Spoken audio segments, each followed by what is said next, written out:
Buenos días, buenas tardes o buenas noches, de acuerdo a la hora que estén observando este video. Según lo que está programado para el cuarto año de secundaria, el tema que vamos a tratar hoy es acerca de la República Aristocrática, pero el gobierno de los presidentes. La República Aristocrática, la tercera parte. A ver, ¿qué ocurría en el Perú de 1908? Para el año de 1908 en el Perú había aproximadamente 4 millones de ciudadanos. ¿Ok? De estos 4 millones, para las elecciones no van a votar todos. Me van a preguntar, profesor, entonces ¿quiénes votaban? Votaban las personas que sabían leer, o sea, los alfabetos. Por lo general votaron varones. De esta cantidad de votantes que fue 184.388, la mayoría eran varones, alfabetos. 184.000 de 4 millones, es una gran diferencia. ¿Y por qué me preguntarán, ¿y por qué los demás no votaban? Número uno, no sabían escribir, eran analfabetos. Y uno de los requisitos para votar era saber escribir, saber leer, o sea, ser alfabeto. Es por eso que la gran mayoría de peruanos no pudo votar en estas elecciones, por más que quiso. El primer gobierno de Leguía. El primer gobierno de Leguía, que abarca los años de 1908 a 1912, o sea, 4 años, en la parte política se va a dar los siguientes hechos. Vamos a analizarlo. Para que Augusto B. Leguía llegue al poder, necesitó apoyo, claro, del Partido Civil. Pero había el partido Demócrata estaba en contra de la elección de Leguía como presidente. Entonces, ¿qué pasó? Miembros del Partido Democrático o Demócrata van a ir al Palacio de Gobierno y van a secuestrar ¿a quién? A Leguía. Lo van a tomar prisionero en el palacio. Y luego van a obligar a que este personaje, este señor Leguía, renuncie a su cargo. Pero Leguía no va a renunciar y va a reafirmar su autoridad. No renuncia.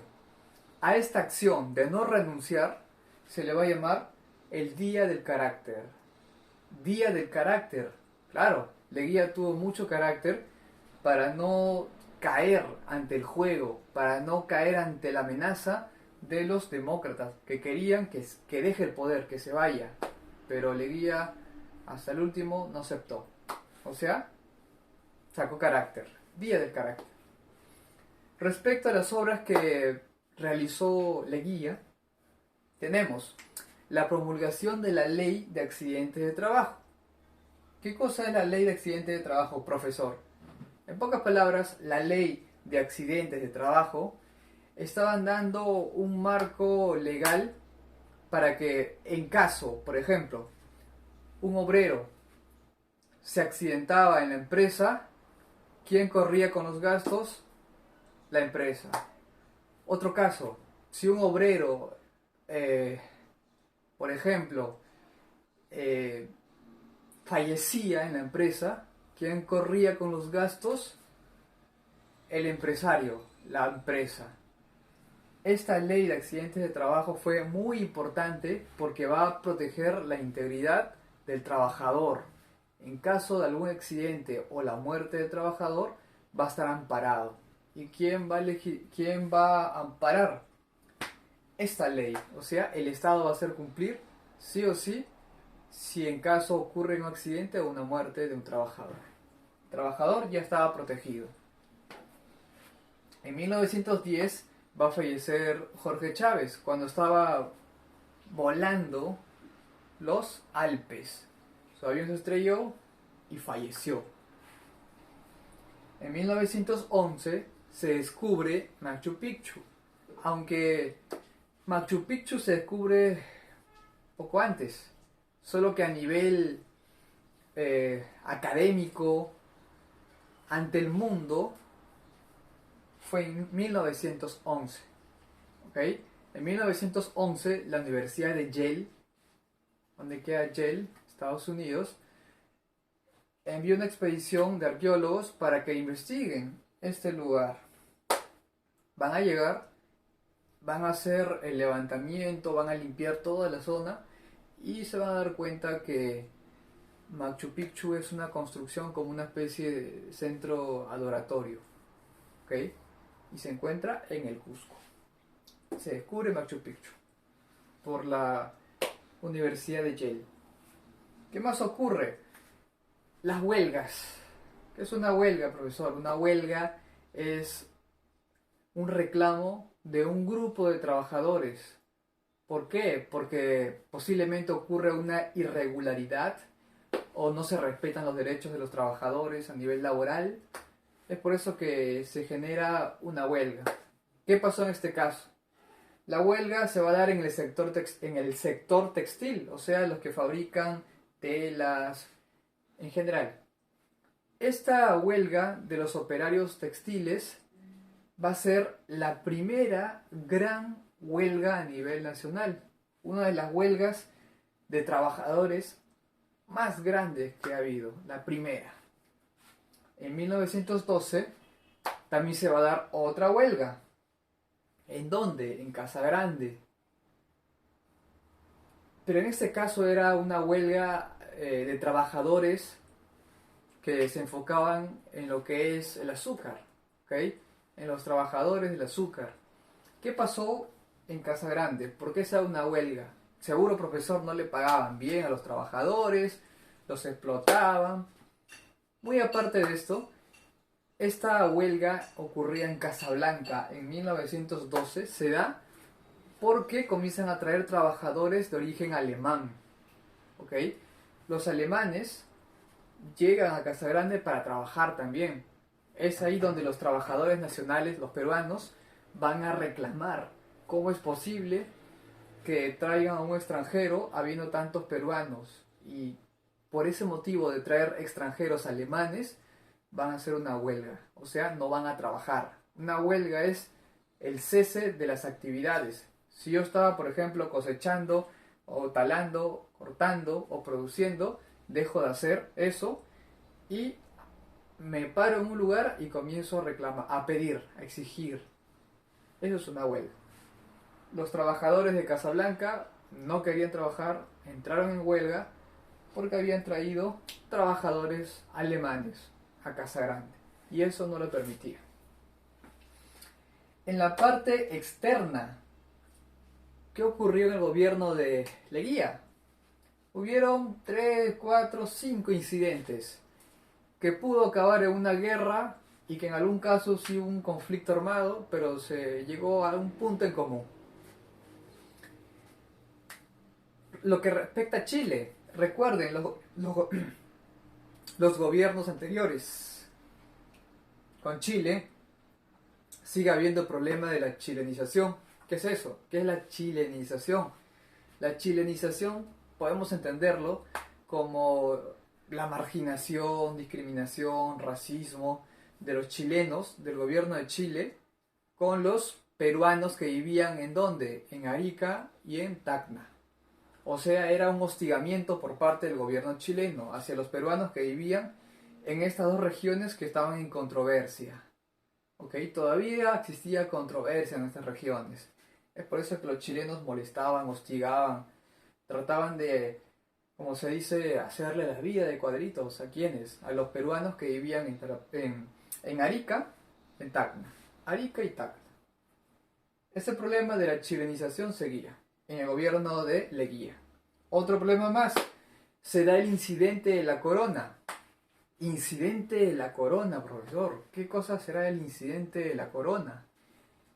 El incidente de la corona de bronce es una respuesta de Chile para molestar, para instigar al Perú. ¿Cómo? Resulta que uno de los diplomáticos chilenos va a mandar a crear una corona de bronce, ¿ya? Pero, y se lo quiere dar al Perú. Este diplomático chileno, a través de su gobierno, manda a crear una corona de bronce para el Perú. Pero me dirán, hasta ahí no tiene nada de malo crear una corona de bronce. Sí, pero esta corona de bronce iba a ser colocado en el monumento de los héroes del Pacífico. O sea, en el monumento donde estaban los principales líderes de la guerra contra Chile.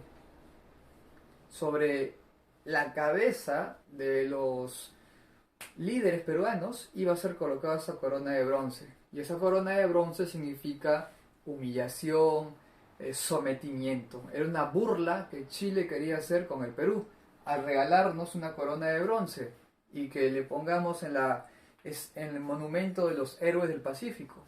Entonces el Perú simplemente va a seguir con esta política de romper lazos diplomáticos. Es una burla de Chile para el Perú. Chile seguía hostigando al Perú. Ahora, dejamos Chile y nos vamos a Ecuador. Con Ecuador ocurrió otro problema. Con Ecuador resulta que el rey de España, nosotros teníamos un conflicto limítrofe con Ecuador que no se resolvía todavía. Décadas que tenía ese conflicto y no se resolvía. Entonces, aquí entran tres: Perú, España y Ecuador. ¿Qué tiene que ver aquí España? Perú y Ecuador acordaron que España iba a ser como una especie de árbitro, de intermediador, que iba a dar la razón o al Perú o a Ecuador respecto a los límites, hasta dónde llegaba el Perú y hasta dónde llegaba Ecuador. Pero España falló a favor, o sea, nos dio la razón a nosotros, a los peruanos.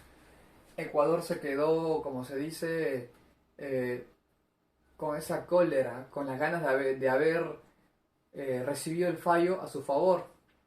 ¿Okay? Y como Ecuador no se quedó contento con el fallo que emitió España, Ecuador va a comenzar a generar hostilidades en la frontera que estaba en disputa entre el Perú y Ecuador. Va a comenzar a llevar soldados, a molestar a la población, va a generar mucha tensión en esta zona limítrofe. Pero al final no va a llegar a más. Ahora vamos a Colombia. ¿Qué ocurría con Colombia? Con Colombia también un problema parecido, pero en este caso invasión. Colombia había invadido la zona de Pedrera, Iquitos. Para Colombia, Pedrera, Iquitos, o sea, estamos hablando de Loreto, una parte de Loreto, le pertenecía a Colombia. Esta parte de Pedrera, Iquitos, le correspondía a Colombia, según Colombia. Pero no era cierto. Por eso era una zona en disputa. No se sabía exactamente a quién le correspondía. Debía haber un documento que oficialice los límites. Entonces, ¿qué va a pasar? Como Colombia no va a ceder, nos vamos a ir a un enfrentamiento armado, o sea, a una guerra. Una guerra de corta duración. Se va a producir la batalla de la Pedrera, o sea, de la zona en disputa, y vamos a vencer a los colombianos. Y con esto vamos prácticamente a tranquilizar este problema, a acabar con este problema, con la batalla de la Pedrera, en el cual Perú vence a Colombia. Ahora vamos a Brasil. También tenemos problemas con Brasil. Con Brasil hay dos zonas de disputas, pero este problema se va a acrecentar porque dos caucheros, o sea, dos personas, dos empresarios que van a extraer caucho de la zona de los ríos Yurúa y Purús. Y estas zonas no se sabía exactamente si eran peruanas o brasileras. Y como no se llegaba a un acuerdo, entonces, para evitar una guerra, algo parecido como a Colombia, Brasil y Perú van a acordar firmar un tratado. ¿Okay? Ese tratado ponía fin de una vez por todas a los problemas limítrofes entre Yurúa y Purús.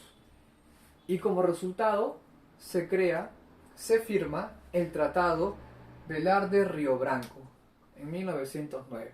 Y este problema de estos ríos quedó solucionado. Y por último, respecto a la parte externa, tenemos a Bolivia. Con Bolivia también hubo un problema limítrofe, pero ese problema se acabó definitivamente con el tratado Polo Sánchez Bustamante. Llegamos a un acuerdo con los bolivianos, con los brasileros, colombianos y ecuatorianos para evitar un conflicto armado. La idea de un tratado es evitar una guerra.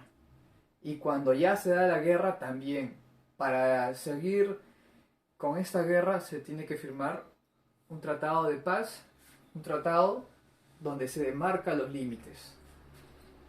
Esto fue un poco de lo que ocurrió en el gobierno de Leguía, un poco de los problemas internacionales, y sí que teníamos muchos problemas internacionales, pero de cierta forma se pudo solucionar.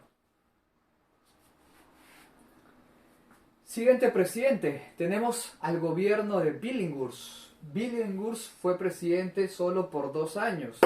Profesor, ¿qué cosa habrá pasado? ¿Por qué 2 años si la presidencia son 5 años? Vamos a ver qué pasó. Primero, ¿cómo llegó al poder Billinghurst? Lo hizo de una forma que no era adecuada. Ya van a ver por qué. Para que Billinghurst pueda llegar al poder, tuvo que luchar contra el partido civil. El partido civilista, no se olviden, tiene que ver al 100% con la República Aristocrática, porque el partido civil es un partido aristócrata.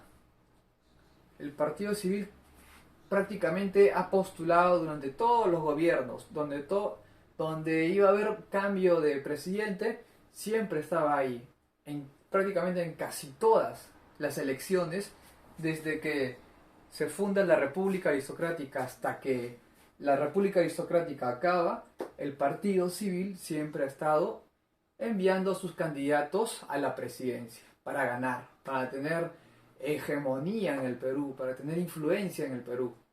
¿Qué pasaba aquí? El partido civil va a enviar a un candidato presidencial llamado Aspíllaga, mientras que el partido demócrata va a enviar a su candidato llamado Billinghurst. La competencia por llegar a la presidencia del Perú es entre los civilistas y los demócratas. Aspíllaga versus Billinghurst. Ese es el panorama. Ahora, ¿qué pasó? Profesor, ¿cómo de un momento a otro Billinghurst le ganó a Aspíllaga? Seguro, profesor, tenía muchos seguidores, Billinghurst. La respuesta es sí y no. ¿Por qué?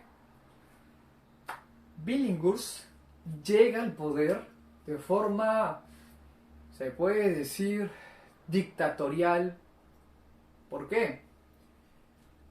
El problema es que no se pudo dar las elecciones de forma legal, de la forma clásica, mediante votación. ¿Por qué? Porque habían disturbios en las calles. Los partidarios de Billinghurst, los demócratas y los civilistas comenzaban a gritarse, a hacer arengas, a bloquear. Generó un gran caos, un gran alboroto. Los partidarios del partido civil y los demócratas. Esto hizo que solo exista un pequeño grupo de electores que puedan votar. ¿Ok? Entonces, ¿qué es lo que hizo Billinghurst al tener problemas? Billinghurst no iba a aceptar que Aspíllaga gane. ¿Por qué? Porque no estaban votando todos, pues. A una elección vota una gran cantidad de pobladores, no vota solo un mínimo porcentaje. Billinghurst estaba ya avisando que esta elección iba a ser fraudulenta, iba a ser un anforazo. O sea, iban a meter la mano en las cédulas para alterar y beneficiar a Aspíllaga. Es por eso que Billinghurst dijo no puede ser que que estas elecciones sean legales. No puede ser legal. ¿Por qué? Porque no hay legalidad. Porque solo está votando un porcentaje de la población que debería votar. Y por lo tanto, Billinghurst dijo no. Si gana Aspíllaga es porque hubo fraude. Es porque no permitieron que la mayoría de personas voten. Por lo tanto, no lo voy a reconocer. Es así que Billinghurst se puede decir se ganó el aprecio del pueblo. El pueblo más apoyaba a Billinghurst que a Spillega. Ganó muchos seguidores Billinghurst. Entonces, eh, la regla era la siguiente. Si es que los dos candidatos a la presidencia postulan y no hay una mayoría y no hay un candidato ganador fijo, entonces esta elección de nuevo presidente recae en el Congreso de la República. O sea, los congresistas iban a elegir quién iba a ser el presidente. Y por presión del pueblo peruano, por presión del pueblo peruano, sale como vencedor, adivinen, el Partido Demócrata, o sea, Billinghurst. La población peruana estaba de su lado, por lo tanto hizo presión para que el Congreso de la República eligiera, por presión, a Billinghurst. Podemos decir que Billinghurst fue un presidente popular, sí. Se puede decir que es uno prácticamente de los primeros presidentes populistas. ¿Qué es un presidente populista? Promete que va a hacer esto o el otro y a las finales no llega a hacer todo lo que promete, sino una mínima parte. Y promete tanto utilizando también como estrategia para llegar al poder. Ahora, ¿qué hizo Billinghurst en sus 2 cortos años? ¿Qué pudo hacer? En 1912 surge un movimiento obrero en el Callao. Este movimiento obrero en el Callao tiene que ver con este grupo de obreros llamado la Dársena y Callao. En 1913 se crea la resolución de las 8 horas. La resolución de las 8 horas para todos los peruanos, para todos los obreros peruanos, no. Esta resolución de las 8 horas solo es para los obreros, o sea, para los huelguistas o trabajadores de la Dársena y el Callao. La Dársena y el Callao, que era un grupo de obreros que tenían un sindicato, solo ese grupo de la Dársena y Callao se aprueba las 8 horas diarias, pero no se generaliza en todo el Perú, sino que a un pequeño sindicato de trabajadores. Luego se crea el decreto de reclamación de huelgas. O sea, profesor, en pocas palabras, ¿de qué trata el decreto de reclamación de huelgas? Trata de que ahora hay una base legal, una base jurídica, en el cual los trabajadores, los obreros, tienen el derecho al reclamo. Los trabajadores tienen derecho al reclamo. Si algo no les parece relacionado a su sueldo, relacionado a su seguro, no sé, relacionado al trato del empresario con el trabajador, pueden recurrir a los sindicatos, o sea, pueden hacer huelgas. Pero esto es de forma legal. Antes de esta reglamentación de huelgas no era legal, era ilegal. Pero con esta reglamentación de huelgas, hacer una huelga que se supone que tiene un fin justo, va a ser legalizada. No te van a meter preso, no te van a despedir, aunque sí ocurría con algunos empresarios represalias por hacer huelgas. En ese contexto también se produce la matanza de los campesinos en Chucuito y Azángaro, o sea, en Puno. ¿Qué hace el presidente Billinghurst? Tuvo que enviar oficiales para poder investigar a qué se debió esta matanza. Y por último, ¿cómo acaba el gobierno de Billinghurst de solo 2 años? ¿Qué pasó, profesor? Resulta que Billinghurst, al haber llegado de forma populista, hasta un poco dictatorial al poder, no tuvo una mayoría en el Congreso. O sea, llega al poder, es presidente, pero en el Congreso no hay ningún demócrata que lo apoye. O si tuvo, fue una minoría muy pequeña. Entonces, al no tener una mayoría en el Congreso, Billinghurst, como se dice, era blanco fácil para que el Congreso de la República lo ataque, lo hostigue, lo presione Es por eso que Billinghurst cometió un error al ingresar a la presidencia del Perú, a ser presidente, de una forma no democrática, o sea, votación, sino por imposición. Por parte del Congreso, Billinghurst estaba atado de brazos. ¿Okay? Tenía un gran grupo que era contrario a Billinghurst. Entonces, ¿qué es lo que va a hacer? A ver, cuando un presidente de la República se ve acorralado y ve que la mayoría del Congreso no aprueba, no acepta las leyes que está proponiendo, entonces el presidente, como medida extrema, se ve obligado a disolver el Congreso. Y eso fue lo que hizo Billinghurst. Igual que en la actualidad el presidente Vizcarra, por presión de los congresistas, porque no le daban la suficiente importancia a lo que el presidente proponía, a las leyes, a los decretos, entonces se vio obligado a cerrar. Lo mismo pasó aquí con Billinghurst. Al estar presionado por el Congreso de mayoría pirolista y de mayoría leguista, que eran enemigos políticos contrarios al Partido Demócrata, entonces Billinghurst vio algo bien sencillo. Muy bien, voy a disolver el Congreso. Y disolvió el Congreso de la República. Pero esto a la vez generó otro problema. Al disolver Billinghurst el Congreso de la República, generó que en otra parte del Perú, un coronel llamado Óscar R. Benavides, como se dice, aproveche el contexto que ocurría en el Perú para poder, como se dice, dar un golpe y acabar con el gobierno de Billinghurst. El coronel Óscar R. Benavides se subleva contra el gobierno de Billinghurst. Luego, ¿qué hace? Al tomar mando de las Fuerzas Armadas, hace de que Billinghurst sea obligado a dimitir, a renunciar a su cargo de presidente. Y Billinghurst fue obligado a renunciar a su cargo. Profesor, de buenas maneras, no. Billinghurst fue presionado, fue condicionado, fue amenazado para que deje de ser presidente del Perú. Y por presión tuvo que ceder. ¿Okay? ¿Y quién asumiría luego el gobierno del país?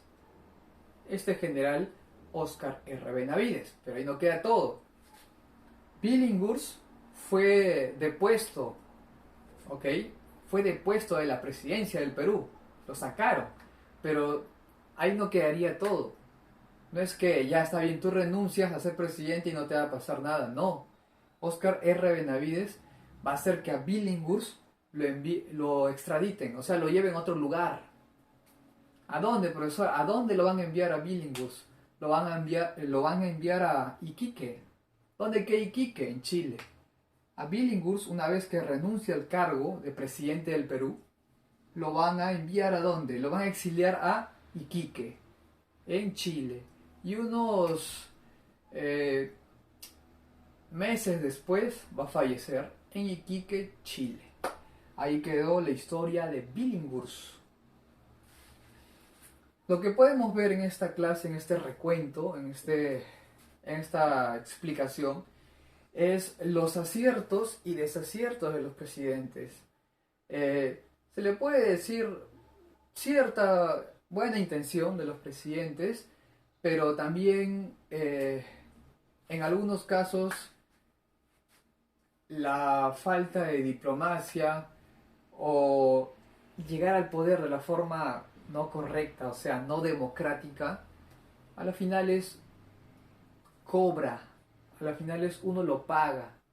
Es por eso que duró muy poco Billinghurst en el poder. Y en el caso de Leguía, solo pudo llegar a unos 4 años. Bueno, muy cercano a la fecha límite. Bueno, eso sería todo por la clase de hoy. Nos vemos en una siguiente sesión.